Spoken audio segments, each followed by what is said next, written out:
Ethan Drake is a 36-year-old man, about 190 centimeters tall, with an athletic build, short dark hair, and piercing blue-gray eyes that seem to scan those around him, looking for weak points in them. His face rarely expresses emotion, but his expression is firm, confident, as if he is used to always being in control of the situation. He only wears perfectly fitting, custom-made suits. Today, he is wearing dark blue brioni with thin silver lines, emphasizing his status. White shirt, perfectly ironed, white gold cufflinks with initials engraved on them. The subtle aroma of expensive perfume envelops him, leaving behind a light but noticeable trace. Profession.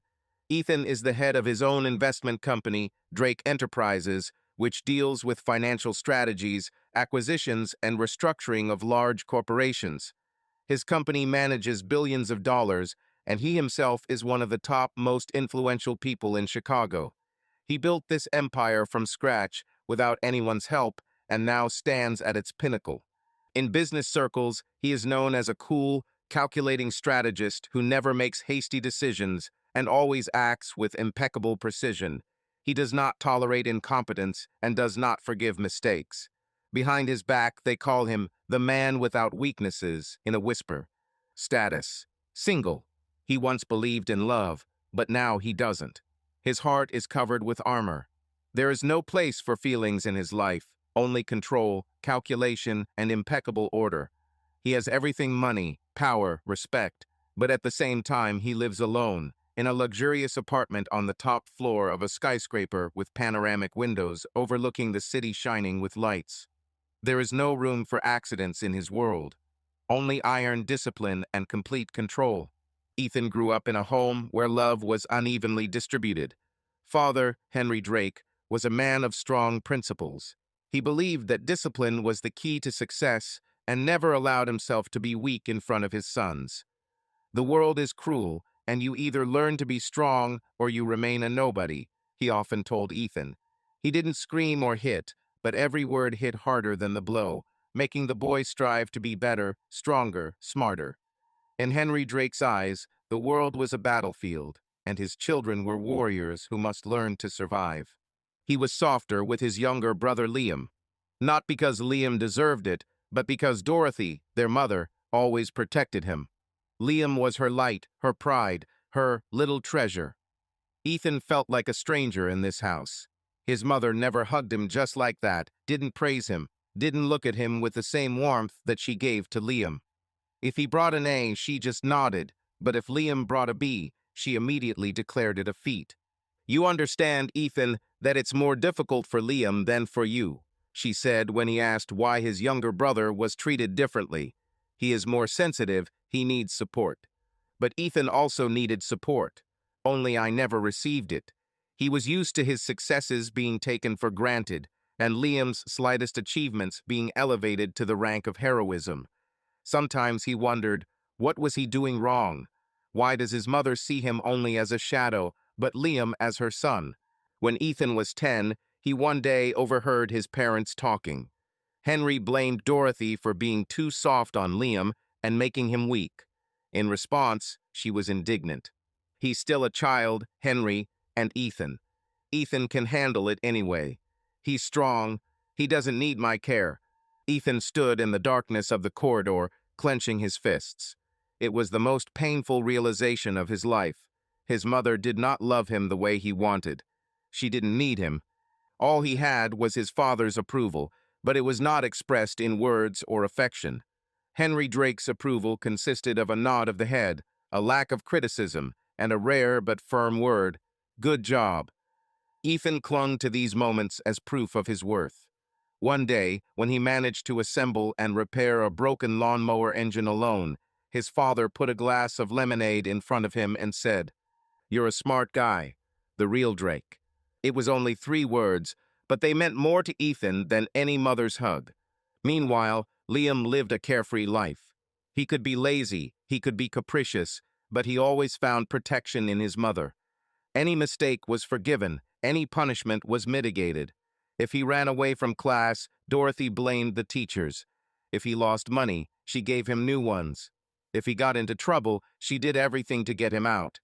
Liam knew he was special and gradually got used to the fact that the world had to revolve around him. Ethan saw it differently. He realized early on that, in this world, no one would give him anything for nothing.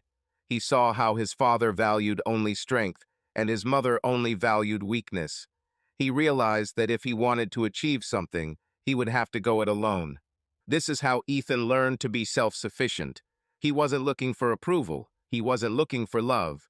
He realized that in this world, he can only rely on himself.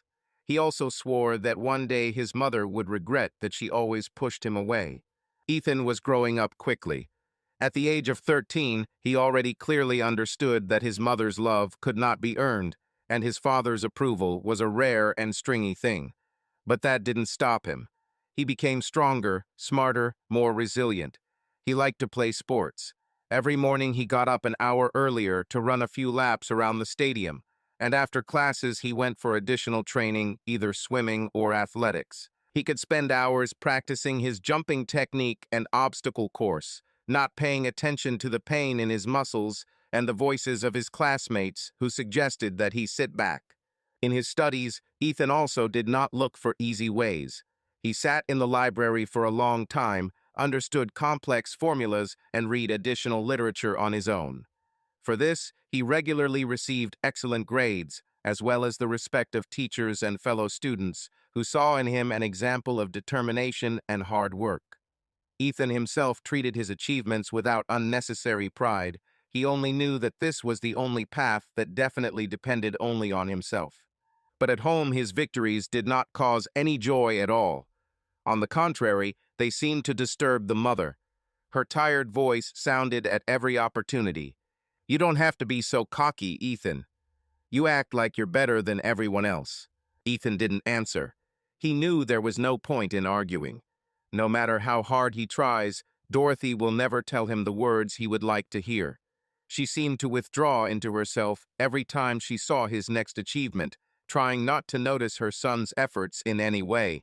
Sometimes he thought that it was not Ethan himself that irritated her, but the constant comparison that involuntarily arose between the brothers. Liam, on the contrary, clung to Dorothy's attention with all his might, trying to earn her affection and praise. He tried on different activities. He went to football, but quickly quit after the first unsuccessful game, signed up for the swimming section, but skipped training, citing fatigue. He tried to be an excellent student. He took up books, but left them aside as soon as he got bored.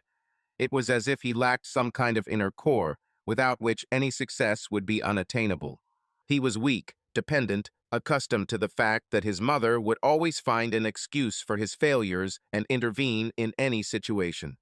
"Liam, you have to try harder," Dorothy said in a soft tone when he delivered another mediocre grade. "I know you have the ability, you just haven't found your way yet." She repeated this over and over again, assuring herself and those around her that Liam just needed time. But his path was never found. As soon as he encountered the first difficulty, he immediately lost all interest and closed in on himself. This did not stop the mother from defending Liam even in front of the teachers, arguing that the environment is too strict with him and that the boy is just going through a difficult period. Ethan looked at his brother with mixed feelings. On the one hand, he sympathized with the fact that Liam could not escape from his mother's care and find himself. Sometimes Ethan even tried to help him with his homework or invited him to run together, but the mother just looked at her eldest son reproachfully, as if reproaching, "You've already outshone everyone. Give Liam the opportunity to find himself."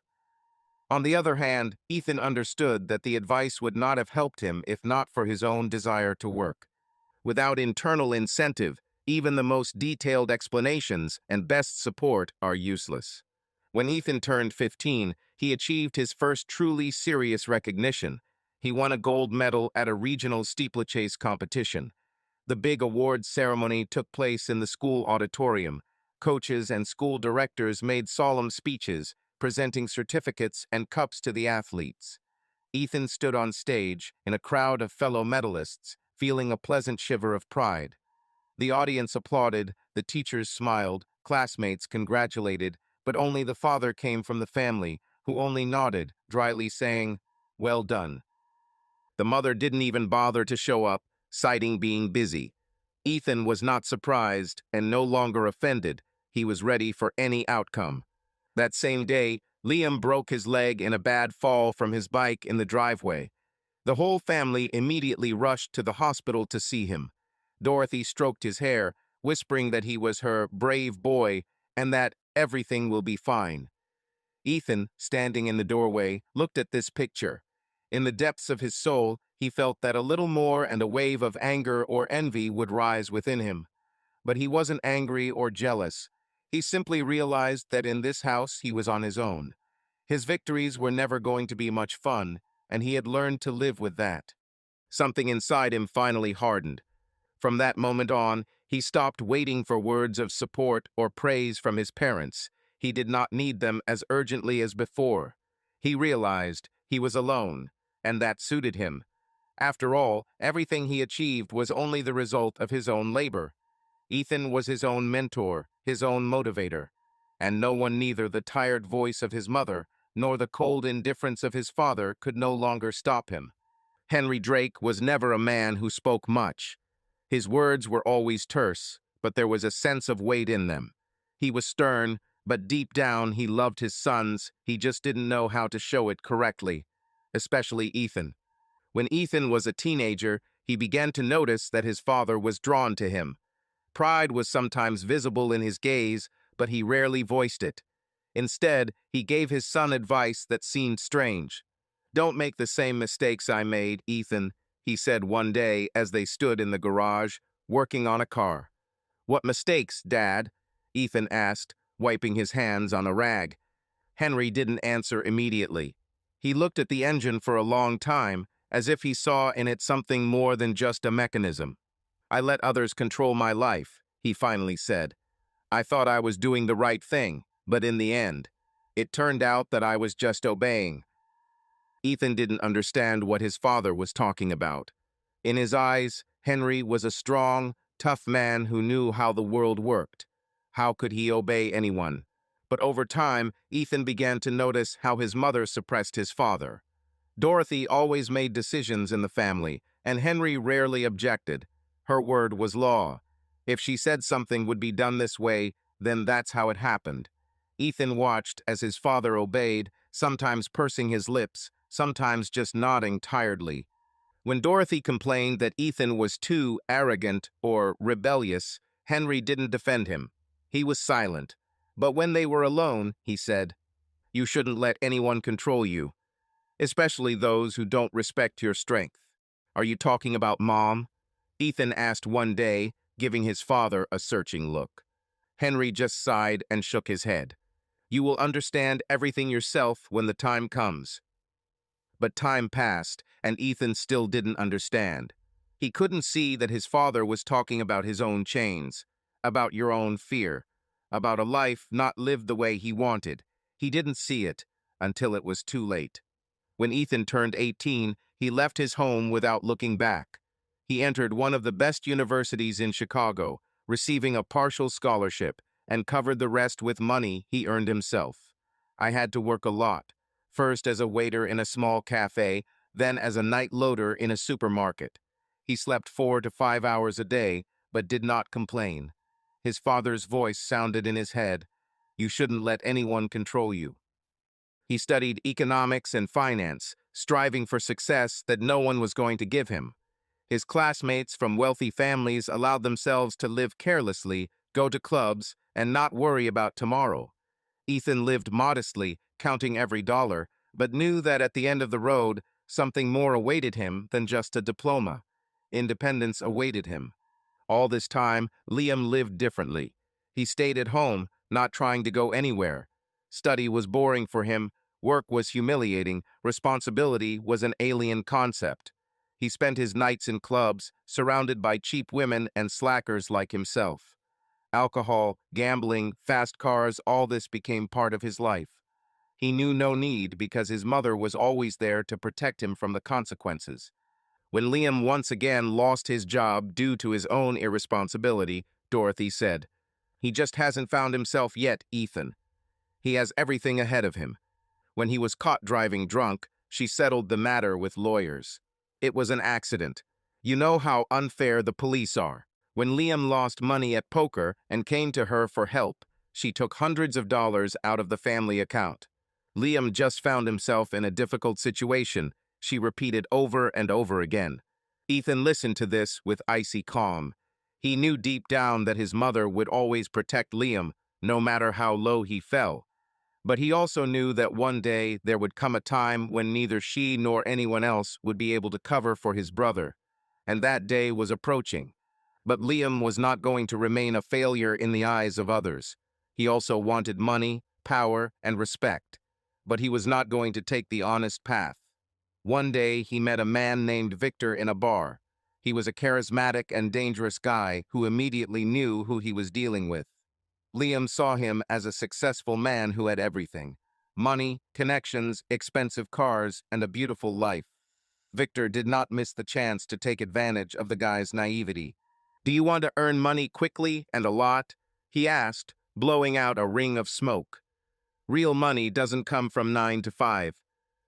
Liam nodded eagerly. He was not interested in long and painful paths to success. He wanted everything at once. At first, these were small orders: hand over an envelope, pick up money, deliver something to someone. Then he realized he could do more.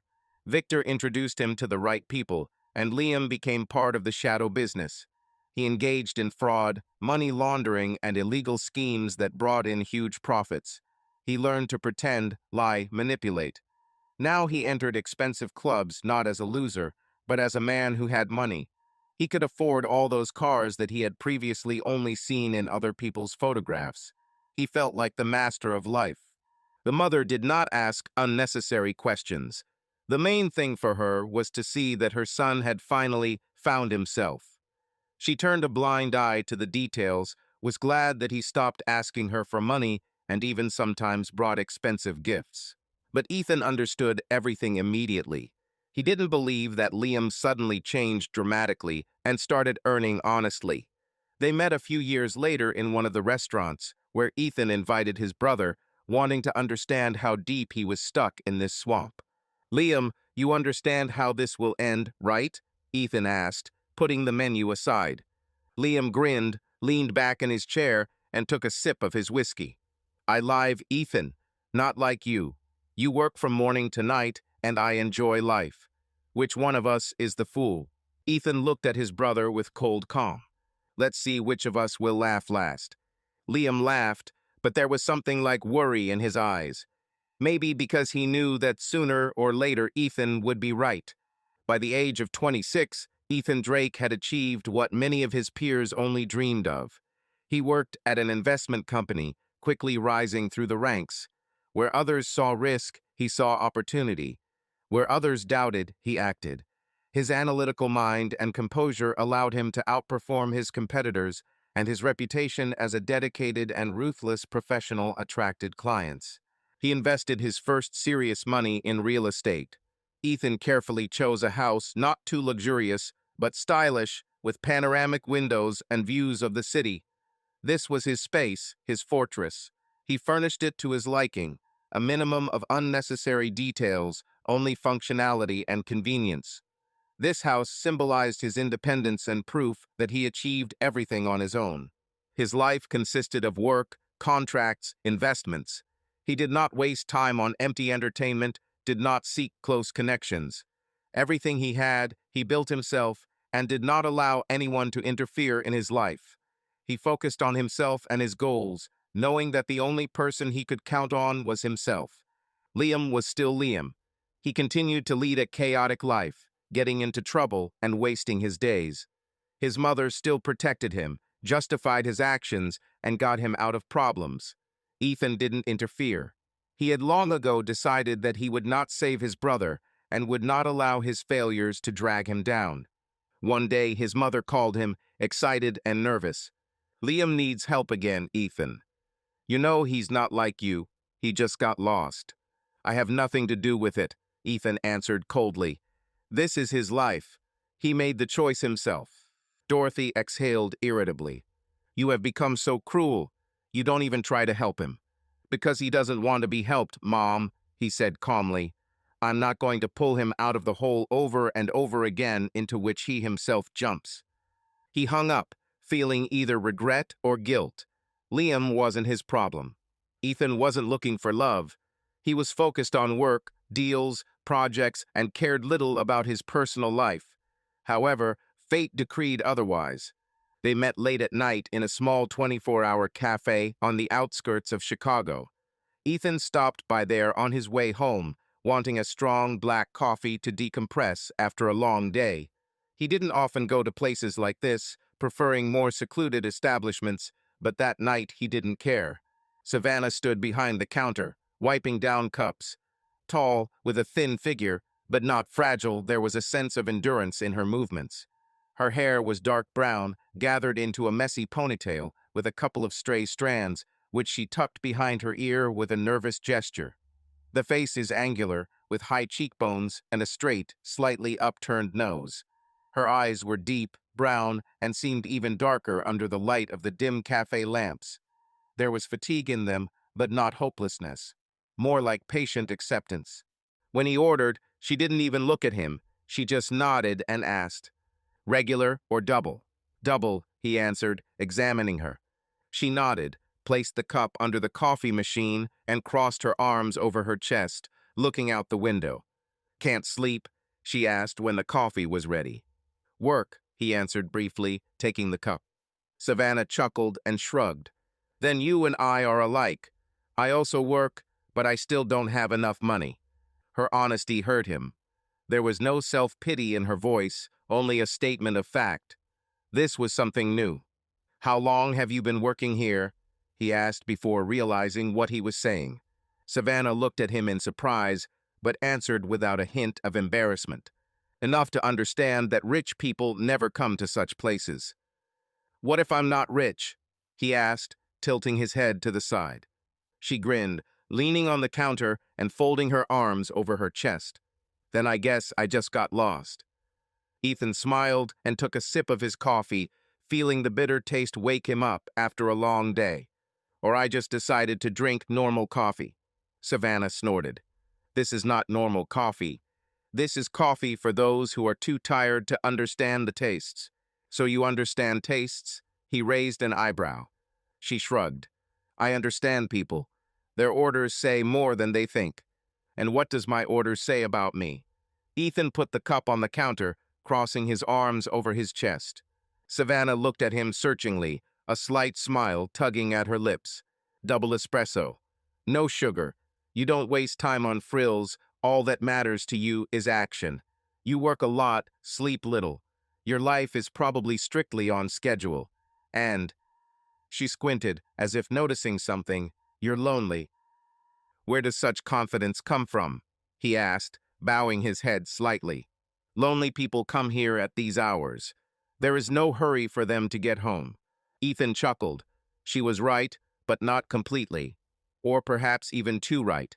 This short exchange was the beginning. In an ordinary cafe, among the smell of coffee and cheap pastries, Ethan met a woman who might change his life. Savannah was not the kind of woman who would immediately rush into the arms of a man, especially if that man clearly lived in another world. She saw that Ethan was not like the customers who usually wandered into her cafe. His suit, his confidence, the way he looked straight into the eyes. But then, that night, he seemed to her just a tired man who needed coffee. Their conversations became longer. Ethan came to the cafe more and more often, sometimes staying late, ordering not only coffee, but also the pie that Savannah recommended. They talked about nothing and everything at once, about work, about life, about the city that never sleeps. She talked about her childhood in a poor area, about how she works in two places in order to somehow get out of debt, about how she dreams of a better life, but doesn't know where to start. "Have you ever thought about what you would like to do?" Ethan once asked her, thoughtfully looking at her thin fingers, nervously fiddling with the edge of her apron. "Of course," she grinned. "I would like to open my own small cafe where everything would be different, where customers would be happy not only with the food, but also with the atmosphere." "What's stopping you?" he asked simply. She laughed, shaking her head. "Money, connections, time. Enough reasons." Ethan didn't answer. He knew those words were true, but he also knew that people who really want to get out always find a way. Over time, their meetings began to extend beyond the cafe. One day, Ethan offered to give her a ride after her shift, and after some hesitation, she agreed. They drove around the city at night, talking about life. Then there was a trip to the cinema, then a walk in the park. Everything happened naturally, without haste, without artificiality. But Savannah was not naive. She understood that this man lived in a world where she had no way, and yet something about him attracted her more than fear. "I don't want to be a rich guy's toy," she said one day directly, looking into his eyes. Ethan smiled. "And who do you want to be? Someone who chooses his life himself." He liked this answer. After that walk in the park, when the city was already shrouded in the silence of the night, Ethan offered to give Savannah a ride to his house. His words sounded less like concern for safety and more like a quiet invitation to continue communication in a more private setting. At first, Savannah felt some kind of internal barrier, but the warmth of his gaze and the sincerity of his voice dispelled all doubts. In Ethan's cozy living room, where the soft light of the table lamps created an intimate atmosphere, they continued talking about dreams, difficulties, and what made their hearts beat faster. Over a cup of tea, their conversation gradually turned into a silent understanding. Every word, every touch became more and more meaningful. And so, as silence filled the room, Ethan gently extended his hand, and their fingers met in tender contact. At first it was a timid touch, barely perceptible, like a promise of something new and surprising. But with every minute the tension between them grew. Kisses, quiet and uncertain at first, soon gained depth and passion, reflecting all those dreams about which they had been silent for so long.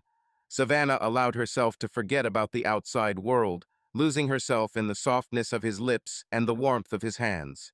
It was in this tenderness that she felt all fears and doubts disappear, giving way to a sincere desire to be understood and accepted. That night, not just physical attraction flared up between them, but a whole symphony of emotions and feelings. Ethan touched her skin with special care, as if studying every facet of it, and Savannah reciprocated, revealing to him not only her body, but also her soul. Every movement was filled with care and respect. They took their time, allowing time to slow down, so that every breath, every quiet moan became evidence of their unity. Under the soft blanket of the night, their bodies found a common language, where every touch conveyed warmth and tenderness, and every movement became a sign of trust. This was the first time that physical intimacy turned into the discovery of an entire inner world, where feelings hidden behind long years of struggle and loneliness finally found a voice. In this intimacy, they learned that being vulnerable is being strong, and love can awaken your deepest dreams.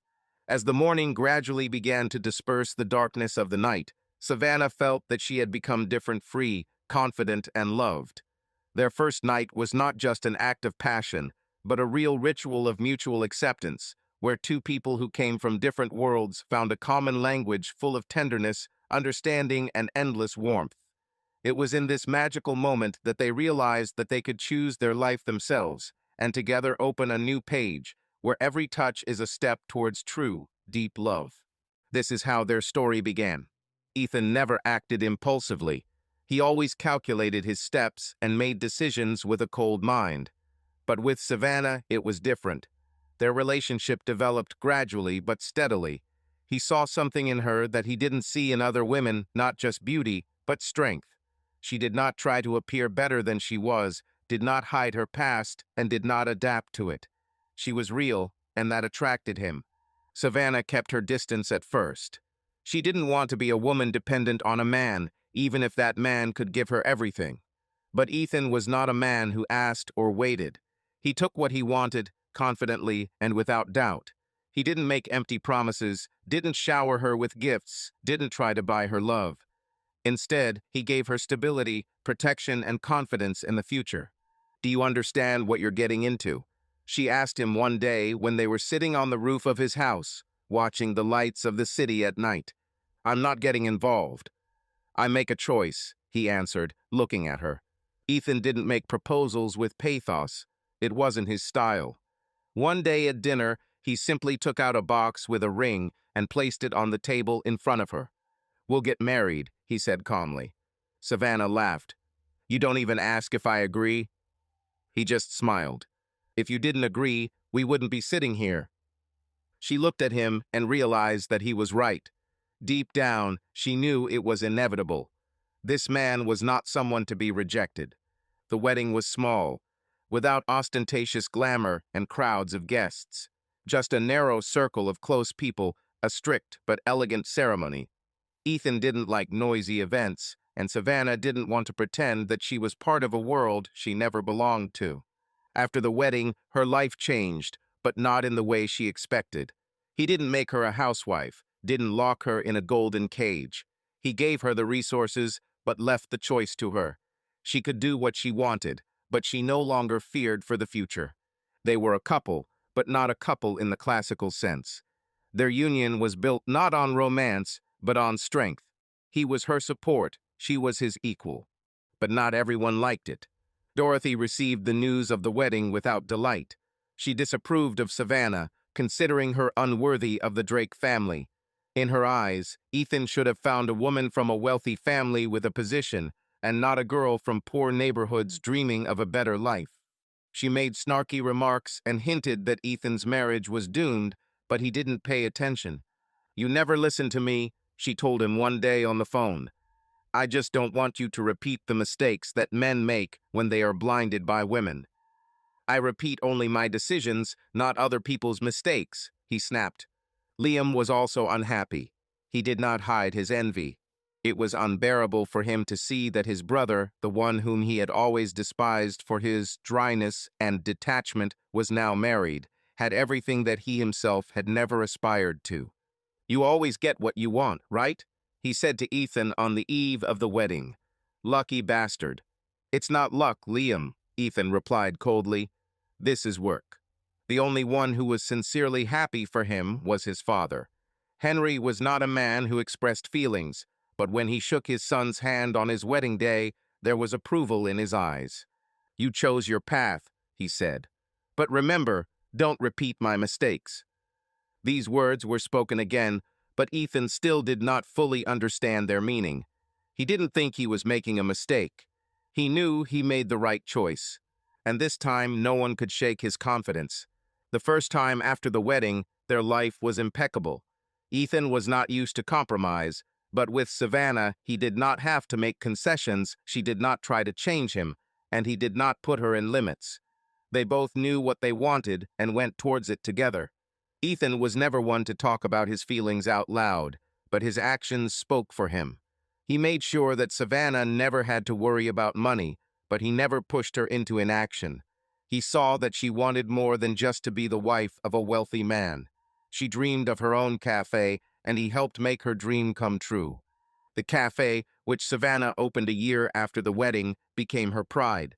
It was cozy but stylish, with a pleasant atmosphere and delicious pastries. She put her whole soul into it, choosing the interior herself, creating the menu and recruiting staff. And Ethan, although he did not interfere, made sure that she had everything she needed: the best suppliers, competent lawyers, reliable partners. He didn't just give her a cafe, he gave her the opportunity to feel independent. Harmony reigned in their home. Savannah made it a warm, cozy place that was a pleasure to be in. In the evenings, they dined together, discussed the day, sometimes just sat silently next to each other, enjoying each other's company. They didn't need loud confessions or grand gestures, they just knew that they had each other. From the outside, their marriage seemed ideal. He really was like that.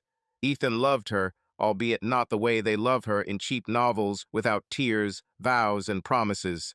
His love was stability, protection, a willingness to support her dreams and do everything to make her feel safe. Their marriage was not only strong, but also filled with passion. Ethan had never been a person to talk about his emotions, but in bed he showed everything without words. Their nights were long, filled with primal passion, his imperious energy and its complete dedication. He loved to control, and she loved to obey, but only that much. In life they were equal, but in bed Savannah knew that she belonged only to him. "You know I like it when you resist. Just a little," His voice was low, almost a growl, as he pinned her arms above her head. "I know," she breathed, feeling his body pressing against her and his lips finding her neck. "But you still always win." He chuckled, running his lips over her skin. "Because you're mine." His teeth lightly bit into her shoulder, causing her to tremble. "Yes, yours." Her voice broke into a moan as he thrust into her harshly. He moved slowly, painfully, completely controlling her sensations. "Tell me what you want, Savannah." His voice was low, demanding. "You, only you." Her fingers dug into his back, and her breathing became ragged. "Good girl." His whisper was saturated with dark affection. They dissolved into each other, and at these moments nothing existed except their bodies, their breathing, their merging. Later, when they lay next to each other, breathing heavily, her body still remembered his touch. "We're in no hurry," Ethan said, lazily running his fingers along her bare back. "When the time comes, we will both understand it." Savannah smiled and snuggled closer to him. She knew that next to this man, she had a future in which she was not afraid to step forward. Ideal marriages only exist in fairy tales. Even Ethan and Savannah, who seemed inseparable, began to show the first cracks. These were not loud scandals or betrayals, but something gradually changed, as if an invisible shadow hung over their house. It all started with business. Savannah's cafe began to make a profit, but at the same time her responsibilities increased. She came home late, tired, often mentally remaining there in her establishment. Ethan, accustomed to control and order, felt that he was losing influence. He did not interfere with her work, but he did not like that now he was not the center of her attention. "You stayed up late again," he said one day when she returned home after midnight. "Work," she answered briefly, unbuttoning her coat. "You work more than you need to, because I want everything to work out." He nodded, but irritation was brewing inside him. He knew that this was her dream. He had supported her from the very beginning, but now their evenings, their conversations, even their passion had become rare. He spent more and more time alone, doing work or just sitting with a glass of whiskey in the living room, looking at the door and waiting for her to come. Sometimes he thought it would pass, that she just needed time to get things in order and everything would be the same again. But weeks turned into months, and the distance between them grew. They met less and less often in bed, and even when this happened, he felt that her thoughts were somewhere far away. The second problem came from where he didn't expect Liam. His brother got himself into trouble once again, this time owing a serious amount of money to the wrong people. And who, if not Ethan, was supposed to solve his problems? "He's your brother," Dorothy reminded him over the phone when he tried to refuse once again. "He's been on his own for a long time," Ethan answered coldly. "You can't just leave him. He needs help. He needs to finally take responsibility for his life," he said before turning off the phone. But Liam found another way to influence him through Savannah. One day, she spoke cautiously at dinner. "Liam needs help." Ethan set the glass of wine down on the table a little harder than necessary. "You don't understand who you're dealing with. He himself is to blame for everything that happens to him. But Ethan, he's your family." "Family?" He grinned. "Family is you. The rest have long ceased to exist for me." Savannah looked at him carefully. She was not used to seeing him so tough, so distant. "You really don't feel any responsibility for him?" "Not a bit," he replied, leaning back in his chair. "How many times was he given a chance? Do you think another one will make a difference?" This conversation was the first, but not the last. Liam knew how to put pressure on the right points, and Savannah, despite her strength, still believed that people can change. Every time she brought up the topic, there was tension between them that was impossible to ignore. In addition, Ethan began to notice other small changes. Savannah began to withdraw into herself more often and at times seemed distracted. When he asked what was wrong, she smiled and said that she was just tired. But he knew it wasn't just fatigue. Dorothy always knew how to influence people, and when she saw the first cracks begin to appear between Ethan and Savannah, she decided to take advantage of the moment. She and Savannah started spending more time together. It all started with harmless meetings, a cup of coffee after her shift in a cafe, leisurely walks through boutiques, discussion of fashion, home, life. "You work so hard, dear," Dorothy said with feigned concern as they looked through the windows of an upscale store. "Sometimes a woman should allow herself a little pleasure." Savannah laughed and shook her head at first, but then she began to enjoy the attention. Dorothy gave her compliments, praised her taste, said that she was now part of high society and should live up to it. Soon, ordinary meetings turned into trips to expensive boutiques. Savannah began spending money more often on things that previously seemed pointless to her. Designer dresses, jewelry, cosmetics. "You deserve the best, Savannah," Dorothy assured her. "You don't want to be perceived as just a rich man's wife. You must show that you are worthy of this status." Ethan began to notice changes. Savannah began to come home more and more often with full bags of branded items. She began to spend less time in the cafe, making excuses that she was tired or that the staff could cope without her. "Did you go with my mother again?" Ethan asked one day when he saw Savannah putting away her new purchases. "Yes," she answered casually, without even looking up at him. "We were just taking a walk." "Is it really that important?" "It matters if it starts to change you," he answered coldly. But Savannah didn't see this as a problem. She enjoyed the new way of life, the new sense of freedom that these trips gave her.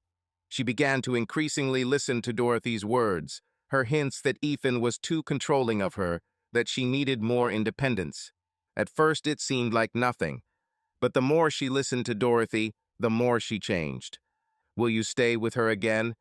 Ethan's voice was cold, almost colorless, but tension was felt deep down. Savannah, without looking at him, fastened the bracelet on her wrist in front of the mirror. Her dress was new, expensive, tailored according to the latest trends, and the smell of elite perfume filled the bedroom. She looked great, but Ethan wasn't happy about it. "Yes, my mother invited me to dinner, and then we might go to the club. It's too late to come back, so I'll spend the night with her," she replied, continuing to fix her hair. "Mother?" he asked with a grin, crossing his arms over his chest. "You didn't call her that before." Savannah sighed, finally turning to him. "She treats me well, Ethan. We found a common language. Why don't you like it so much? Because since you started spending time with her, you have changed." He took a step forward, his gaze was heavy.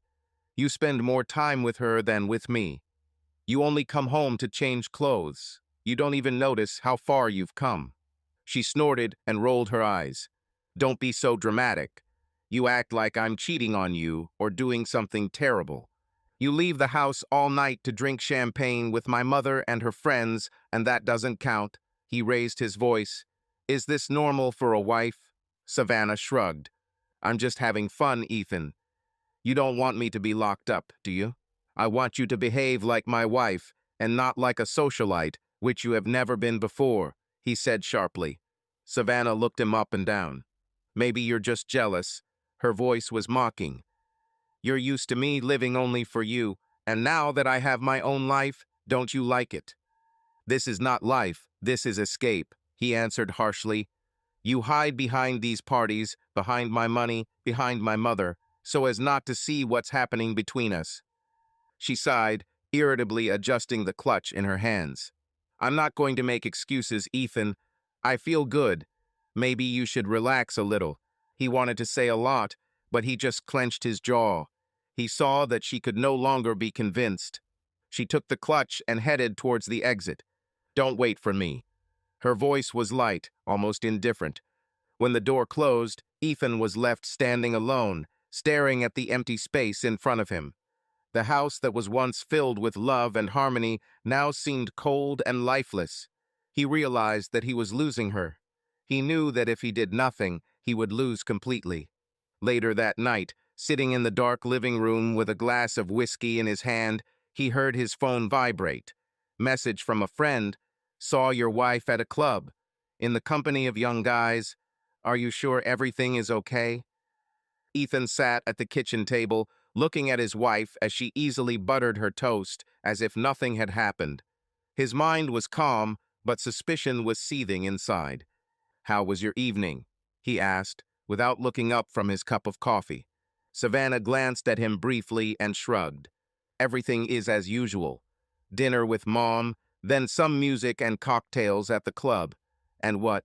He leaned back in his chair, thoughtfully tapping his fingers on the edge of the table. One of my friends happened to be there and said that he saw you in the company of some young guys. Savannah froze for a moment, but then just grinned as she took a sip of her orange juice. Oh, these are just friends of my mother. I don't really know them myself, just politeness. They joined our table for a few minutes. I don't understand why you even ask. Her voice was relaxed, but there was a slight shadow of irritation in it. Ethan looked at her carefully, looking for signs of lies, but found nothing. She looked confident, natural. There was no trembling in her voice, no worry in her eyes. He nodded, pretending to believe it. Okay, he said, rising from his chair. Just wanted to make sure. Savannah smiled, tilting her head to the side. You know I have nothing to hide, Ethan. He nodded again, but deep down something was bothering him. However, he did not develop the topic. Dorothy had always been good at manipulating people, and now her attention was focused on Savannah. She saw that Ethan remained cold, focused on control and order. He didn't give Savannah as much attention as she wanted, and her dreams of a bright life began to fade. But Dorothy knew how to play on it. Are you happy, dear? She asked one day as they sat in a cozy lounge, sipping sparkling wine. Savannah grinned, but a shadow of doubt flashed in her eyes. Of course, Dorothy. Why are you asking? Because you look different than before. Dorothy gently placed her hand on her wrist. You've become more reserved, as if you've lost a part of yourself. I just want you to know that you deserve better. More? Savannah asked, putting down her glass. I don't understand. Dorothy leaned forward slightly, her voice becoming quieter, almost conspiratorial. More emotions, more passion. You don't want to live your whole life in the shadows, do you? Ethan is a good husband, but does he give you what you really want? Don't you feel like he's moving away from you? Savannah didn't answer. The question stuck in her head, forcing her to reconsider everything she considered stable. Her thoughts returned to how rarely Ethan looked at her with interest now, how his life consisted of schedules and work and forecasts. When was the last time he said something to her that made her heart beat faster? The next day, Dorothy brought Liam to their company. He was the same as always, self-confident, slightly reckless, but there was an ease in his behavior that Ethan so lacked. He knew how to speak in such a way that his words seemed sincere. He laughed, threw out cheeky compliments, and skillfully fueled the fire inside a woman who was increasingly being left on the sidelines. You look amazing, he said to her at one of the meetings when he and Dorothy were drinking coffee. Thank you, Savannah replied, not knowing why her heart rate had quickened for a second. Liam didn't look at her the same way Ethan did. There was no usual coldness or calculation in his eyes. There was something else there. Light mockery, undisguised interest. It was dangerous, but worse, it was intriguing. Dorothy watched this, smiling with satisfaction. Later, when they were alone, she again carefully continued the conversation. Do you see? You are a young, beautiful woman, full of life. Don't you want to feel this more often? Savannah shook her head, unsure of how to respond. Liam is completely different from Ethan, isn't he? Dorothy continued. He lives in the moment, knows how to enjoy life. Perhaps you should get to know him better. But he's not serious, Savannah muttered. So what? Dorothy leaned closer, her voice sounding soft, almost motherly. He's just enjoying life. Relax. Let yourself feel. Is this a crime? Savannah didn't notice how Liam became a part of her daily life. It all started with little things. He appeared by chance, either in a cafe when she dropped in for a cup of coffee or in a boutique when she was choosing a dress. He always knew what to say, always noticed details that Ethan didn't notice. This dress emphasizes your waist, he remarked one day as she hesitantly twirled in front of the mirror. Do you think so? Savannah grinned, but for some reason her heart beat faster. Definitely. You have taste, but you need to please yourself more often, he added, lightly touching her elbow. She felt strange in his presence. Not like Ethan, who was predictable and controlled. Liam was different. There was lightness, ease, a little audacity in him. He spoke as if he knew her better than she did. Then there were parties. Dorothy invited them both more and more often, as if by chance leaving them alone. Liam was too attentive, too relaxed, too aware of how to make her smile. And most importantly, he did not demand anything from her. He was simply present, creating the feeling that she could breathe freely next to him. One day, he brought her home after another evening at the club. Ethan was on a business trip, and the house seemed too empty. Liam was in no hurry to leave. "Are you sure you want to be alone?" he asked, leaning against the door. She should have said yes. I had to step back and not let anything unnecessary into this fragile moment. But instead, she kept her gaze on him a little longer than she should have. "Will you come for tea?" She heard her voice. The tea was hot, but between them it became even hotter. Savannah sat opposite Liam in the dim kitchen, barely lit by the faint light of the lamp. Their conversation started easily: memories, dreams, unfulfilled plans. But gradually the topics became deeper and more personal. "You weren't always like this, were you?" he asked, looking at her carefully. "Which?" Savannah smiled, putting down her cup. "So, reserved.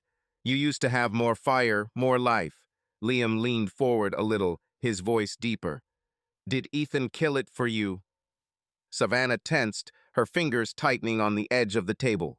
"No," she shook her head, but uncertainty flashed in her eyes. "Well, yes, of course," he chuckled, tilting his head to the side. "Look at you, Savannah. Do you look like a person who is happily married?" She sighed irritably, but remained silent. "Shit, even talking to you has gotten harder. Before, you were not afraid to express everything you thought. And now you're just protecting him. Although, tell me honestly, for what? Because it makes you empty." "Liam, shut up," she snapped, clenching her fists. "You don't know anything about my marriage." "Oh, believe me, I know enough." He smiled wryly. "That bastard never appreciated you. He got you and just put you on the shelf like a nice trophy. You are his wife. If he could, he would lock you in a glass box so that no one would look. Isn't that right?" "Stop it." Her voice trembled with anger. "He is my husband. And what? Does that justify you becoming his shadow? You were the Savannah everyone admired, which I—" He stopped, but immediately continued, not giving her the opportunity to interrupt. "And now you're just his property." Liam squinted, studying her face, then slowly, as if testing her reaction, covered her hand with his. She didn't pull her hand away. A tense silence fell between them. Their gazes met, and at that moment he took a step that he had been harboring in his head for a long time. He leaned over and kissed her. Liam's lips were soft, warm, and for a moment Savannah allowed herself to drift away. But just for a moment. The next moment she pulled away abruptly, rising to her feet. "No, Liam," her voice was firm, but there was trembling in it. "I love my husband." Liam sighed, leaning back in his chair. "Are you sure?" His voice was slightly mocking, but there was no lightness in his eyes. "Are you trying to convince me or yourself now? Because, you look like you're afraid to admit the truth." "I'm sure." She crossed her arms over her chest, as if defensively. "Ethan shouldn't know about this." "Leave. You wouldn't want him to see you here." He looked at her with a long, searching gaze, then slowly stood up. "Oh, I definitely wouldn't want to. Because if he sees, he will have to admit that his perfect wife just kissed another man. And you know what's the funniest thing?" Liam grinned. "He won't even understand why this happened. Because people like him have their minds focused only on themselves." She didn't answer, just watched him leave. As the door closed behind him, Savannah ran her hand over her lips, trying to erase the sensation of his kiss. Her heart was beating too fast. Liam never liked to give in. All his life he had seen his older brother get everything: success, money, respect. Ethan now had a beautiful, devoted wife, and that was what infuriated Liam the most. Why did my brother always have everything, but he had to be content with the leftovers? No, he wasn't going to be second this time. After the night Savannah rejected his kiss, He realized he had acted too hastily. She was not a woman who could be taken by force or brute force, but it could have been different. It was possible to gain her trust, to become someone to whom she could open up. Liam decided that he would now play for the long haul. He became a friend, those to whom you can complain, to whom you can tell what is missing in your marriage. He no longer made obvious moves or tried to flirt. He listened, supported, and said the right things. "You know that I'm always on your side," he once told her when they met by chance in a cafe. "Sometimes I think you understand me better than Ethan," she sighed, twirling the spoon in her cup. Liam suppressed a pleased grin. Everything went as he wanted. He was slowly but surely eroding her trust in Ethan. He deftly fanned small doubts, forcing her to look at her husband differently. "He's always busy, right? I don't understand why he needs this marriage if he doesn't devote time to you," Liam said, and there was no open aggression in his voice, only slight regret. Savannah was protective of Ethan at first, but the more Liam gave her food for thought, the more often she found herself wondering, does Ethan really value her, or is she just another thing in his perfect order? One day, when they met again in the same cafe, Liam changed tactics. Now he was talking about himself. "You know, I've always been jealous of Ethan," he admitted, looking at her over his coffee cup. "He is so purposeful. He always achieves his goals. And it's like I've been following him all my life." "But you're successful too, Liam," Savannah countered, leaning forward slightly. "You're just different." "Yes, but I never had what he has." His gaze became piercing. "For example, a woman like you." She froze, clutching the cup in her hands. Liam immediately changed the subject as if nothing had happened, but Savannah couldn't get his words out of her head. They crawled into her mind like snakes, leaving behind a trail of doubt. Over time, Liam began to become more active. He appeared wherever Savannah was, always by chance, always to the point. One day, he offered to give her a ride after a long day at work, and she hesitantly agreed. It was quiet in the car, only muffled music and his confident voice. "You need more time for yourself," he said, looking at her briefly. "You live in the shadows, Savannah." "I see it." "You're exaggerating," she responded, but her voice was not as firm as she would like. "Just think about it," he said softly, without insisting. "You deserve better." Liam felt his power over her growing. He was in no hurry. He knew that if he did everything right, sooner or later she would break. And then his brother will lose the most valuable thing. Dorothy Drake always knew how to direct people in the direction she wanted. She didn't just observe those around her, she controlled them like chess pieces, arranging them in a way that was beneficial to her. And now her new goal was clear: Savannah. She chose the right moment when the two of them were sitting on the terrace of her mansion, enjoying evening tea. Dorothy began the conversation easily, almost casually, as if thoughts had just come to her mind. "You know how much I love Liam," she sighed, looking at the horizon. "He's kind, strong, but so lost. He doesn't have a person nearby who could help him change, become better."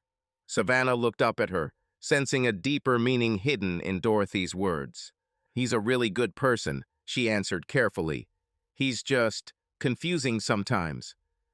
Dorothy nodded sadly. "That's it. He needs support. Someone who can show him the right path, help him unlock his potential. You know, if he had a wise, kind woman next to him. Someone with a strong character, someone like you." Savannah felt her heart skip a beat. A strange feeling of anxiety arose in my chest. She frowned slightly.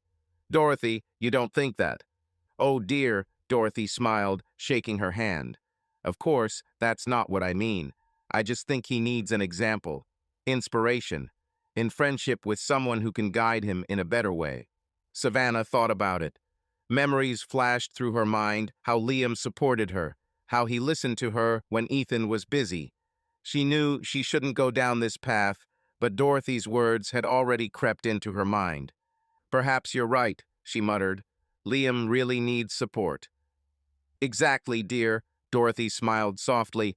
"I just want him to find his happiness. And who, if not you, can help him see which path is right?"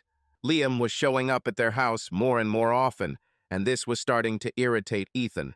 At first, these were rare visits, a cup of coffee after meeting Dorothy, a friendly dinner to which Savannah invited him. Then his presence became almost familiar. He would drop by unannounced, bring wine, laugh at old memories, joke with Savannah as if they were not just relatives, but best friends. Ethan noticed how his wife was changing. She laughed more, her mood became lighter, and Liam himself seemed to literally blossom next to her. This angered Ethan. He knew his brother too well not to understand his true motives. Him again? Ethan said coldly when he found Liam in their kitchen, pouring himself coffee. Savannah turned around with a slight smile. He just came in to chat, relax. Liam grinned, taking a sip of his coffee. You were always so serious, brother. Relax, we're just spending time. Ethan narrowed his eyes, crossing his arms over his chest. I don't like you being here so often. You're not one of those people who comes just like that. You always have a motive. Liam feigned surprise. God, Ethan, how you don't trust me. Can't I just visit my beloved daughter-in-law? You know what I mean? Ethan's voice became hard. I don't need you dragging her into your dirty deeds. Savannah frowned, her gaze darting between them. Ethan, Liam has changed. He's trying to become a better person. Why can't you give him a chance? Because I know who he is, Ethan snapped, and I know what he's capable of. Liam grinned, setting his cup down and slowly raising his hands in a conciliatory gesture. Relax, brother. I'm just a guest. But Ethan knew that a guest who stays too often one day becomes part of the house, and he couldn't allow that. The opening of Savannah's new cafe was a real event. Everything was perfect this evening. Soft candlelight, music coming from hidden speakers, happy faces of the guests. Dorothy smiled proudly, patting Savannah on the shoulder, and Henry, Ethan, and Liam's father raised a glass to her success. Even Ethan, despite his usual reserve, was pleased that his wife had fulfilled her dream. Liam was casual, but his eyes kept lingering on Savannah longer than necessary. He joked, told stories, making her laugh. She felt relaxed, for the first time in a long time, just enjoying the moment. However, the evening suddenly changed. Ethan's phone vibrated, and when he looked at the screen, his face instantly hardened. What's happened? Savannah asked worriedly. There are problems in the office, he answered briefly, raising the phone to his ear. One of our key clients refuses to sign a contract unless I sort it out personally. Savannah sighed. She knew that work always came first for him. Are you leaving? She clarified, hoping that he would find a way to stay. I need to be there. His voice was firm, as always. He quickly kissed her temple. Stay, have fun. I'll be back soon. Savannah nodded, but something inside her trembled. She watched Ethan leave the cafe, get into his car, and disappear around the corner. It's always like this, Liam noted with a slight grin, pouring her more wine. He's always at work, and you're left alone. It's his business, she said quietly, taking a sip. The taste of alcohol softened my inner anxiety a little. Of course, Liam leaned forward, his voice becoming softer, more intimate. But today is your day. You deserve attention. Savannah didn't notice how the glasses were filled again and again. Dorothy, with a gentle smile and a caring look, did not allow her to remain sober for a minute. You should celebrate today, dear, she said, pouring a little more wine. Success like this doesn't happen every day. Henry cast worried glances towards his wife.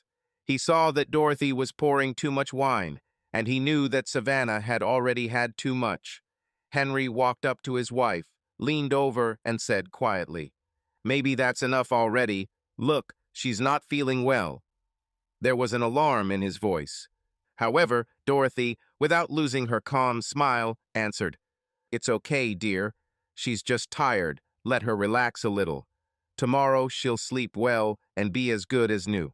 Savannah laughed, feeling the pleasant warmth of the alcohol, but with each sip her mind became more and more foggy.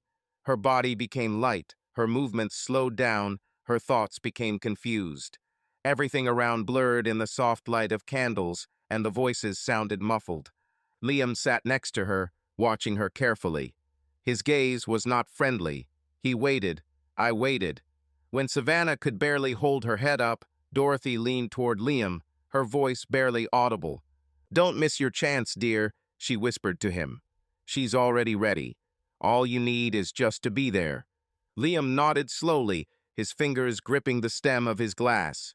He knew what to do. He turned to Savannah and began to softly, almost unnoticed by others, compliment her. "You are so beautiful today, Savannah. This success is just the beginning of your journey. Believe me, you have a great future ahead of you." With every word he said, Savannah became more and more soft and pliable. Liam's voice sounded confident and soothing, and a pleasant shiver spread through her body. Seeing that Henry continued to worry about his daughter, Liam hastened to offer, "It's already too noisy here. Let's find a quieter place. We can continue the holiday with me. I promise everything will be fine." Savannah, drunk and barely understanding what was happening, just nodded. Henry tried to object, but Liam smiled at him as friendly as possible. "Don't worry, sir. I'll take care of her." His voice sounded smooth and inspired confidence. Henry hesitated, but Dorothy, smiling, repeated quietly again, "It's okay, dear. Let them go and get divorced." Finally, losing his guard due to his wife's persuasion, Henry gave in and allowed Liam to take Savannah away. Liam helped her up, supporting her by the elbow, and they left the hall where the celebration continued. Outside, the night wind washed Savannah's face with freshness, but everything seemed blurry and distant. Liam whispered as he pulled her into his car, "I'm nearby. You're safe with me." Savannah didn't immediately realize what was happening.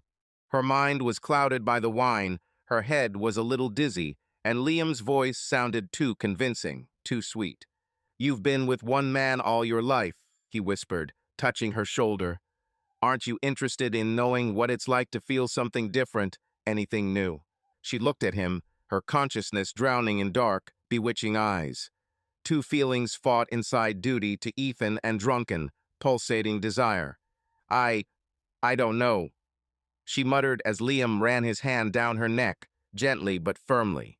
"It's okay, Savannah." His voice was warm, enveloping. "Just trust me. Let yourself feel something real." He leaned over and kissed her.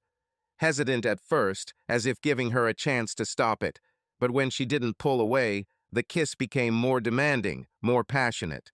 His hands slid around her waist, pulling her closer, and her body responded to this call. "Liam," she moaned as he slowly moved down to her collarbones, leaving hot kisses. She didn't resist. On the contrary, her body yearned for more. He undressed her slowly, enjoying every moment, whispering words in her ear that took her breath away. "You're amazing, Savannah," he whispered as their bodies tangled together. "You were created for pleasure." She moaned, arching under him, forgetting about everything. At that moment, Ethan did not exist. The past did not exist. There was only Liam, only his confident movements, his hot breath, his hands holding her tighter than her husband had ever held her. "God, it's so good," came out between her moans. Liam just grinned, knowing that she belonged to him now. He won. Savannah lay next to Liam, breathing heavily, her body still burning from the pleasure she had experienced. She closed her eyes, trying to hold on to this moment, but a strange feeling of anxiety was already arising inside. It was incredible, she whispered, sliding her fingers over his chest. "But I need to go home." Liam smiled lazily, placing his hand on her thigh. "Already?" His voice was low and satisfied. "Are you sure you want to leave? Maybe you'll stay? We can repeat." Savannah shook her head as she sat down on the edge of the bed and began gathering her clothes. She needed to get back before it was too late. So far, Ethan hasn't noticed anything. "No," she said firmly. "I have to go. I don't want him to start suspecting something." Liam watched her with a sly grin, then slowly stood up, pulling on his trousers. "Okay, I'll take you," he said, buttoning his shirt. "Don't worry, everything will be fine." But everything was far from okay. They arrived at the house late at night. The streets were deserted, Only rare streetlights cast yellow spots of light on the sidewalk. Liam turned off the engine, looked at Savannah, then leaned down and gently ran his fingers along her cheek. "Do you know that this is just the beginning?" His voice was warm, but victory was visible in his eyes. Savannah looked away, quickly opened the car door, and got out. She felt everything inside her shrinking.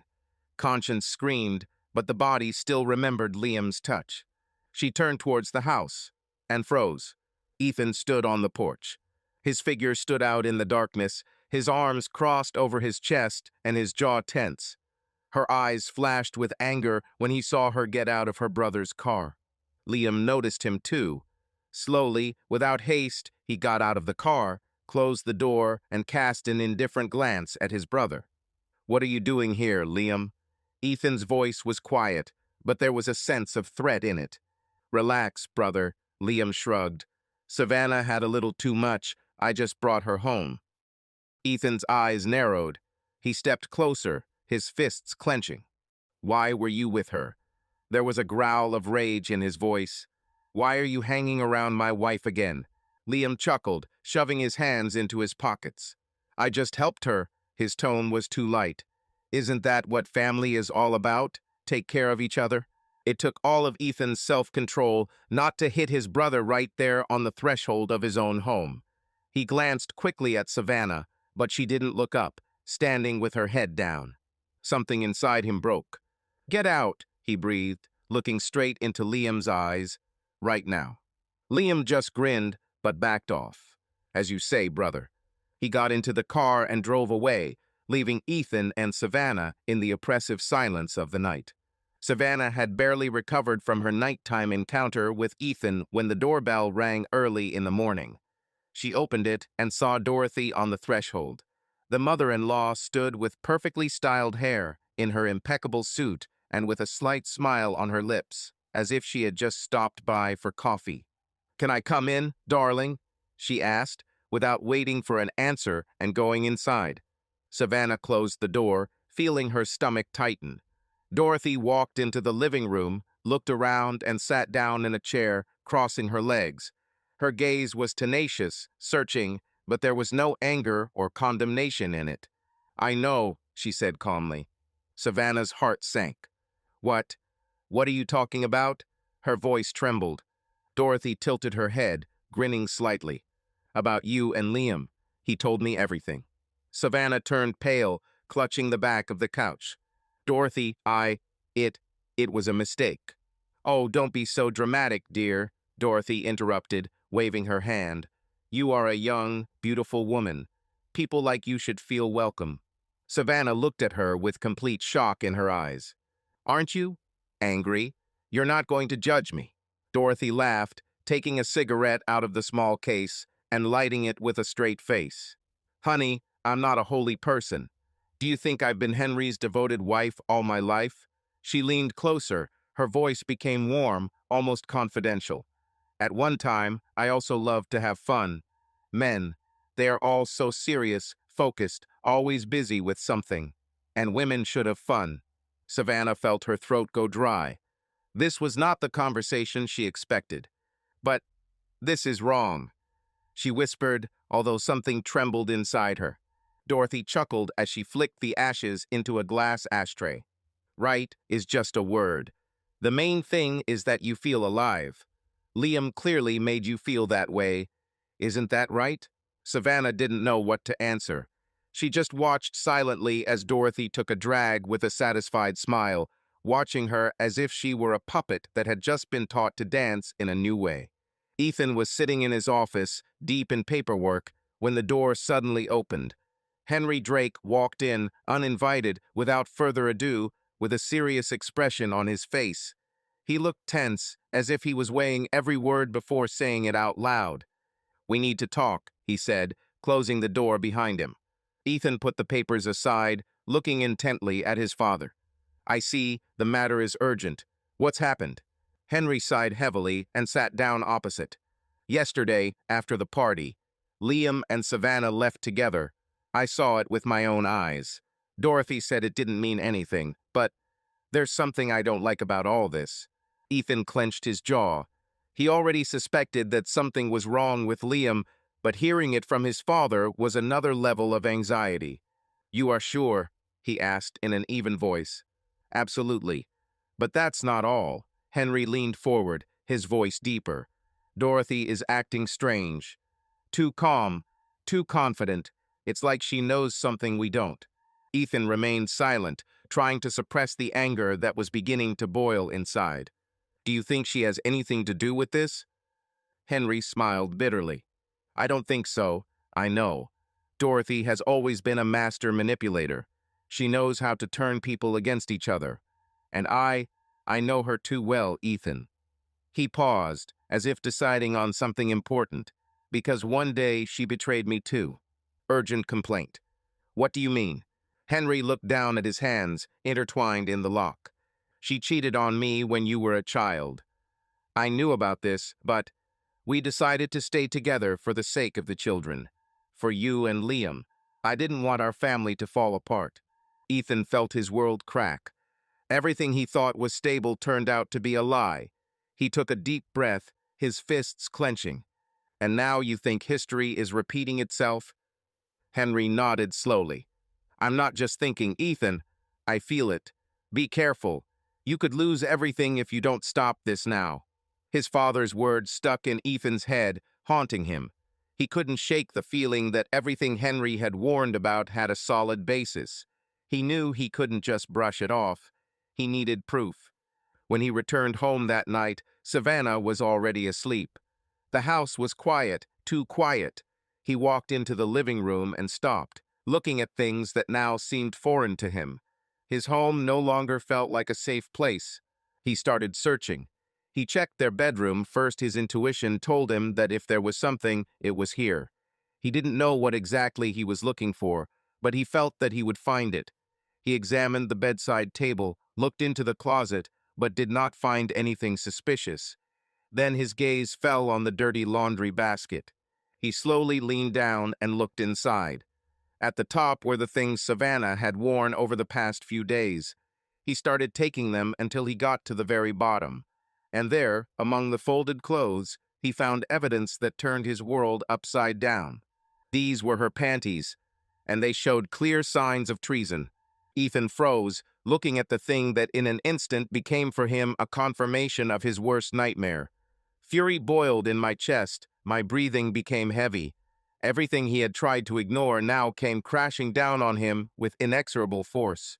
The next morning, Ethan didn't go to the office. Instead, he went to where he always looked for answers in difficult moments, to his father. His thoughts were confused. His chest was constricted with anger and pain. He could not stay in the house where the day before he had found evidence of betrayal. Everything there seemed false, thoroughly saturated with lies. Henry was sitting on the veranda of his house, holding a cup of coffee in his hands. He immediately realized that something had happened as soon as he saw his son's face.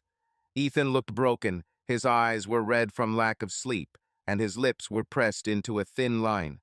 "You weren't sleeping," he noted, putting the cup on the table. "You found something, right?" Ethan nodded silently and sat down opposite, clasping his fingers. His voice sounded muffled, but there was an icy determination in it. "I found evidence," he said quietly. "After the party, Savannah was with Liam. I can't doubt it anymore." Henry looked at him for a long time, then sighed heavily. He didn't look surprised, but there was sympathy mixed with fatigue in his gaze. "I hoped I was wrong," he said finally, but inside I felt that it was so. Ethan clenched his fists, trying to pull himself together. "I don't understand, Father. How could she? How could he?" There was more rage in his voice than he wanted to show. "I gave her everything, and he just took it and destroyed it. He's my brother." Henry was silent for a moment, then looked at his son intently. "I know what it's like, Ethan." His voice became firmer. "I went through it, and I'll tell you, the pain will not go away quickly. It will gnaw at you from the inside, day after day. But you must decide what you will do next. Will you leave it or go to the end?" Ethan ran his hand over his face, as if trying to shake off his fatigue. Yesterday echoed pain in his body, but it was nothing compared to what was happening in his soul. He remembered holding in his hands something that completely changed his perception of reality. An item that was once just a part of his wife's wardrobe has now become a symbol of betrayal. "Mom knew," Henry said suddenly, causing Ethan to look up at him. "When Dorothy cheated on me, she thought I would never find out. But I knew, I felt it, just like you are now." Ethan clenched his teeth, his eyes flashing with anger. "And you didn't do anything." He almost hissed it, barely containing his anger. Henry smiled bitterly, shaking his head. "I stayed. For you and Liam. I thought that I could survive this, that in time everything would be forgotten. But do you know what's the worst? It is never forgotten. It simply becomes a part of you, destroying you from the inside. If you think you can live with it, stay. If not, you need to make a decision." Ethan took a deep breath and exhaled, his chest rising and falling in rhythm with his heavy thoughts. Unlike his father, he was not ready to forgive. He was not ready to close his eyes to this. "I'll go home," he finally said, rising to his feet. "I'll talk to her. I want to hear her lies in person, and I want to see how she will get out." Ethan stopped the car in front of the house without turning off the engine. His heart beat evenly, but inside everything was tense, like a string. He didn't know what exactly he expected to see when he crossed the threshold, but his body already knew the truth. It felt like the storm was approaching. Entering inside, he immediately felt something alien in the house. It smelled different here. The air was thick and heavy. Silence. No, not quite silence. Listening, he caught muffled sounds from above. Moan. He froze, cold rage gripping his body. Step by step, he climbed the stairs. He didn't need to rush, he already knew what he would find. Every movement was given to him easily, with frightening composure. He pushed open the door to their bedroom. And I saw them. Savannah, Liam, nudes. Tangled in the sheets, their bodies glistened with sweat. There was pleasure in her eyes. Her lips whispered what was intended only for her husband. But not for him. Not for him anymore. For a moment, the room was plunged into deafening silence. Liam turned his head sharply, his face contorted in horror. Savannah gasped, her hands flying to her chest, trying to cover herself. "Ethan," she whispered, but her voice was shaking. He looked at them silently. There was no pain inside, only emptiness and icy, pure anger. "You don't want to do anything stupid." Liam tried to speak calmly, but his voice broke treacherously. Ethan didn't answer. He simply stepped forward. The first blow landed squarely on the jaw. Crunch. Liam collapsed to the floor, choking on air. Ethan grabbed him by the throat and slammed his head hard onto the floor. Again, and one more thing. "Did you sleep with my wife in my bed?" His voice was low, inhuman. Liam mumbled something, but the words were drowned in the blood flowing from his broken lip. Savannah screamed, jumping off the bed, trying to pull Ethan away, but he tossed her aside like a rag doll. "Don't touch me," he shouted at her, his eyes flashing with hatred. "You, more, not. You exist." He picked Liam up by the collar of his shirt again and threw him against the wall. He groaned, trying to get up, but his legs wouldn't obey. Ethan stepped back. He won't kill him. Not yet. He turned to Savannah, who was trembling, clutching a rumpled sheet to her chest. "Get out." Ethan's voice was as cold as steel. "Right now. You are no longer my wife. You are nothing." Savannah closed her eyes, shaking her head desperately. "Ethan, please. Out." He barked so that her shoulders trembled. She sobbed, grabbed the nearest piece of clothing, and stumbled out of the room. Liam struggled to his feet, grinning through his blood. "You've always been a cruel bastard," he croaked. Ethan spun around, ready to strike again, but stopped. It would be too easy. "You lost, Liam," he said, wiping his hands on his shirt, "and soon you will understand it." He left the room, leaving his brother writhing on the floor. Ethan drove out of his house, feeling his veins throb with rage. He couldn't stay there a second longer. Everything about Savannah and Liam disgusted him. But this was only the first act. Now he was going to ruin their lives. He drove the car towards his mother's house. Dorothy, his mother, always knew how to manipulate people, and now he understood that she was not just a witness to this betrayal, she allowed it. Perhaps she even encouraged it. When he broke into her house, Dorothy didn't even look surprised. She sat in the living room, leisurely sipping her morning tea. "Ah, Ethan," she smiled, as if everything was going according to her plan. "I was waiting for you to stop by." Ethan clenched his fists, barely keeping himself from knocking over her desk. "You vile creature," he growled, his voice filled with chilling anger. "You knew what was happening, and you let it happen. Did you know that your beloved son is having sex with my wife?" Dorothy sighed and put the cup down on the saucer. "Liam has always been different. You know it yourself." He couldn't resist the temptation. Ethan slammed his fist onto the table, making her flinch. "Do not resist temptation," he barked. "You mean it's not his fault? Or do you also think that Savannah deserved more than me?" Dorothy looked at him with mock sympathy. "Ethan, you are too strong, too cold-blooded. Women need emotions. You still don't understand this." He chuckled, shaking his head. "Then look, Mother," his voice sounded dangerously even. "I will show you all what emotions happen when you betray me." He turned around and headed towards the exit.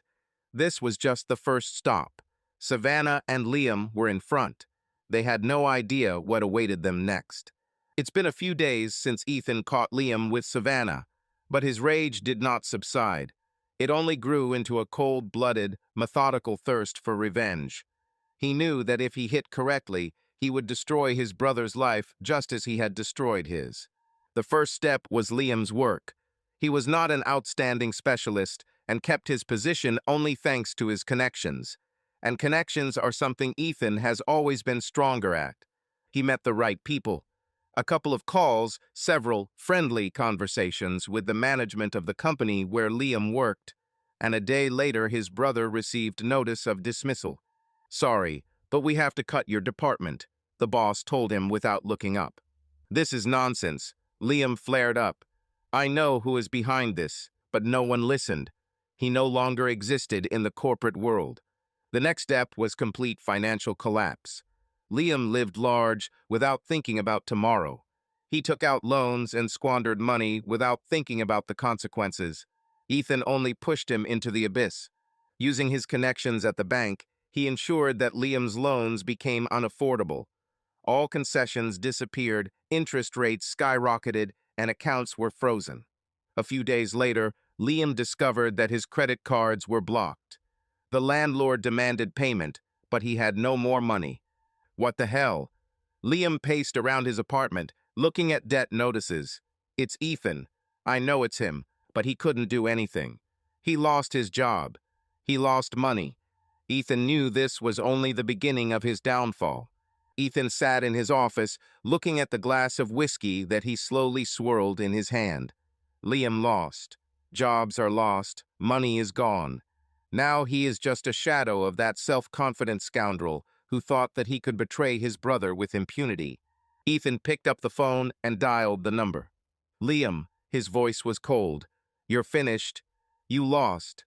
You have one chance. Disappear. Get out of the city, out of the country, out of my life. I don't want to hear your name anymore." A heavy, ragged breath was heard at the other end of the tube. Liam was broken. "Ethan, listen. I was an idiot." His voice trembled. "You don't understand. I have nowhere to go." "It's not my problem," Ethan snapped. "Disappear before I make it so you have nowhere to run." Liam fell silent. For several seconds, all that was heard was his nervous breathing. Then the line went dead. Liam tried to find a way out, but every day his situation became worse. The creditors no longer called. They came to him in person. Two men in expensive suits were waiting for him at the exit from the apartment. "You seem to owe us something, friend." One of them tapped Liam on the shoulder with a grin. "We don't like it when people forget to pay." Liam backed away, but the other one grabbed his arm. I will find the money. Give me some more time." Liam's voice was full of panic. "Time?" The man grinned. "Your time is up." He felt a fist slam into his stomach, knocking out the air. Liam doubled over, clutching the wall. Ethan sat in the dimness of his office, sipping whiskey and watching his laptop screen. Liam was on the screen, pathetic, lost, scared. He did not even suspect that his last steps had long been predicted and directed to a place from which there is no return. This move was simple. Liam was on the verge of despair, ready to grab any opportunity to get out of the hole. Ethan gave him exactly what he was looking for: a quick way to make money. One call, one hint, and Liam himself jumped into the trap. All you need to do is hand over the money. A couple of hours of work, and you will cover at least part of the debts, said a casual acquaintance sent by Ethan. Everything is clean, you just pick up the bag, take it to the appointed place, and get paid. All. Liam was clutching at straws. He didn't even think that the money was dirty, and the people to whom he transferred it did not tolerate mistakes. He didn't ask any questions. He just took his bag and went. But at the meeting point, they were already waiting for him. Not with money, with weapons. Do you think they can cheat us? The voice of one of the men was cold, dispassionate. Where is the rest of the money? What amount? They just gave me a bag and told me to bring it. Liam's voice trembled. So you robbed us? The man pulled out a gun, pressing the barrel on Liam's chest. No, I just... He paused, realizing there was no way out. They didn't kill him. For now, they gave him time. 3 days to get back the money he never had. Ethan found Liam 2 days later, in an alley, dirty, beaten, with a swollen eye and blood on his lips. He didn't just look broken, he was broken. Brother, Liam muttered hoarsely, raising his shaking hands. Help. Ethan slowly crouched down in front of him, looking into his swollen face. He enjoyed this moment. Help? His voice was cold, like metal. Are you asking me to help you? After what you did? Liam groaned, lowering his head. They will kill me. Probably yes, Ethan agreed calmly. At that moment, footsteps were heard from behind. Dorothy. She looked worried. Her hands were shaking. Ethan, please. Her voice was almost pleading. This is your brother. You have already punished him enough. Leave him alone. Ethan stood up slowly, wiping his hands on a handkerchief. Enough? He looked at his mother with an icy smile. Do you think that's enough for what he did because you supported him? He is your blood, she shouted. He was mistaken, but he repents. Ethan slowly leaned toward Liam, his voice quiet but firm. Repentance does not cancel the consequences. Liam looked up, his eyes swollen and filled with fear. Ethan. Get lost, Liam. His voice was quiet, but full of power. Disappear before they find you. I won't raise my hand to save you. He turned and walked away, leaving the mother kneeling next to the son she had been so protective of. Now Liam was alone. Ethan made his move, and he didn't lose. Savannah sat in her rented room, tasteless and empty, which smelled of mold and other people's destinies. She lost. Liam disappeared, leaving her with nothing. There was no money left, no friends. Her dream, her life, everything turned into ruins. And there was only one person she could go to. One person who could save her. She stood on the threshold of his house, wet from the rain, wearing a cheap coat that had once belonged to her in another life. She knocked with trembling hands. The door opened, and he, her ex-husband, stood in front of her. Ethan.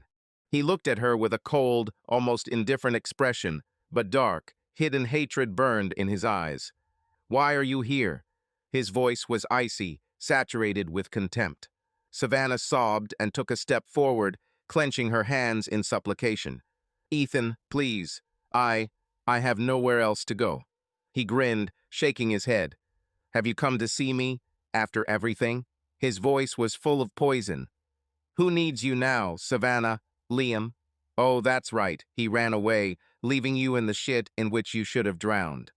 Please. Her voice was broken, barely audible. I made a mistake. I was stupid. Ethan laughed mockingly, crossing his arms over his chest. A mistake? You? He narrowed his eyes, stepping closer. You were a cheap bitch who decided she could play at love. You traded me for my brother. And now, when he wiped his feet on you, you crawled to me like the last beggar. Savannah trembled, not from the cold, but from the pain his words caused. I, I'm ready to fix everything. I'll do whatever you say. She looked up at him, like a trapped animal, and her voice trembled with despair. Ethan tilted his head to the side contemptuously, looking at her. He grinned. Well, interesting. So now you want to be a submissive wife? Oh yes, but you are no longer a wife. You are nobody. You are the dirt under my shoes. He stepped back, looking at her as if she were trash that had been accidentally brought into the house. Get out, he said coldly. I hate even to look at you. Savannah sobbed, her fingers clenching at the collar of her coat. Ethan. He slammed the door in her face. Ethan wasted no time. That same day, as Savannah humiliated begged for his forgiveness, he contacted top lawyers and filed for divorce. No scandals, no discussions. Simply drawn-up papers where her name was listed only as an empty formality. He knew that legally she had no chance. Everything that she considered hers had always belonged to him. Savannah sat at an old wooden table in a tiny rented apartment, staring at sheets of paper with a court seal. Divorce. Everything was official. She no longer had the right to even approach the house where she once lived. The cafe, her only pride, also no longer belonged to her. Just like the car, like her bank account, which was emptied as soon as she tried to withdraw anything from it. Ethan took everything, until the last cent. He left her no trace of her former life, erasing her existence just as she had erased his trust. The apartment in which she now lived was a pitiful semblance of a home. Shabby walls, thin cheap curtains, gray linoleum on the floor. She barely had enough money for rent, and every day she woke up wondering how she would even survive. Passing by the mirror, she stopped and looked at herself. Dull skin, sunken cheeks, empty eyes. Where was the confident woman she once was? She no longer existed. Savannah fell to her knees, running her fingers through her hair. It's over. She has nothing left. No money, no status, no love. 3 years have passed. 3 long, happy years during which Ethan erased the past and built a new life. Now he had a loving wife who did not betray him, and a little daughter whose ringing laughter was the best music in his world.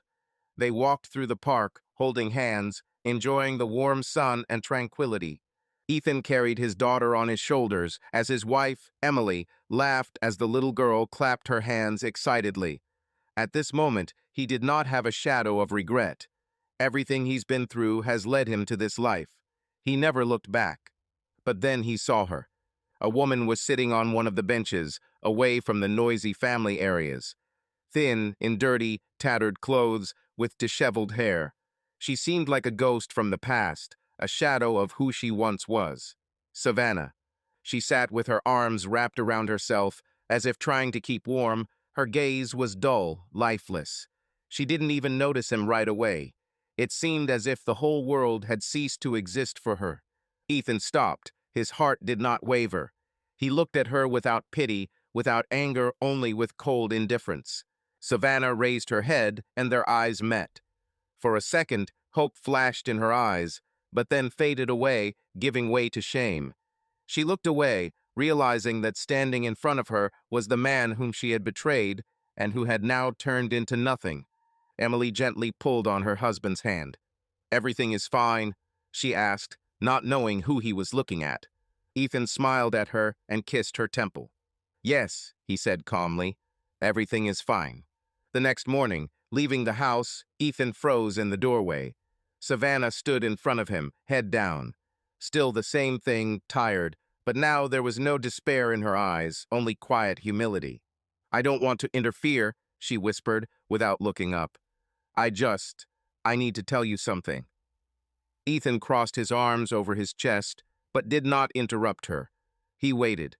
"I'm happy for you." She finally looked at him, and her eyes no longer had the arrogant confidence that they once had. "You have a real family now. You're happy, and that's right. I ruined everything. I've lost everything, but I don't blame anyone but myself." Ethan looked at her silently. He didn't need to hear an apology. He had long ago accepted what happened. "I'm not asking you to come back. I'm not asking you for anything." Her voice trembled. "I just wanted to say that I'm grateful to you for the fact that you were once there." Several long seconds of silence passed. Ethan then sighed heavily and nodded. "Do you still want to work?" he asked unexpectedly. Savannah blinked, not understanding what he meant. Yes, of course." She nodded quickly. "But then come to the Giuliano restaurant. I'll arrange for you to be hired as a waitress," he said evenly. Savannah shook her head, not believing her ears. "Are you serious? After everything?" Ethan looked at her calmly. "Sometimes people need a second chance, but only if they are ready to work on themselves." Several months have passed. Savannah worked without complaining, without expecting special treatment. She humbly started from scratch, learning to earn money by honest work again. And when Ethan saw that she had really changed, he helped her open her own small cafe. Without unnecessary words, without ostentatious gestures, just like a person who once knew her best. The past cannot be returned, but forgiveness is possible. Ethan understood this, and now, finally, he could move on without looking back. Subscribe to our channel so that your love doesn't cheat on you, and go ahead and listen to the next story, because this story is nothing compared to the next one. If you're under 18, don't even think click to the next one.